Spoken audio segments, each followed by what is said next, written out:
ధనుర్మాసం తిరుపావై పాసురాలు పాసురం 29 భావార్థం.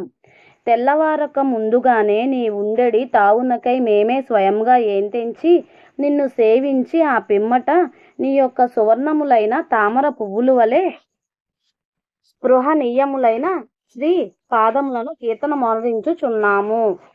దీని వలన మేము కోరెడి ప్రయోజనమును వివరించెదము. వినుము ఓ స్వామి.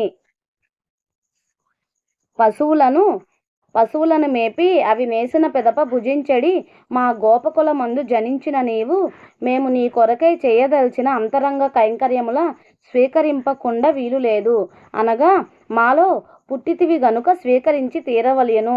గోవింద, ఇప్పటి వరకును మేము చెప్పినట్టులా నీవనుకొనుచున్న కేవలం పరే అనడి విశేష వాయిద్యమును బ్రాకెట్లో డంక తీసుకొంటకు కాదయ్యా మేమీ వ్రతాచరణమునకు యత్నించినది. మరి మేము కోరెడి పరే అన్నది వేరు. అది ఏమనగా 7 జన్మముల వరకు ఆత్మయున్నంత వరకు నీతోనే సకల విధమైన బంధుత్వం కలవారుముగా మేము కావలేను.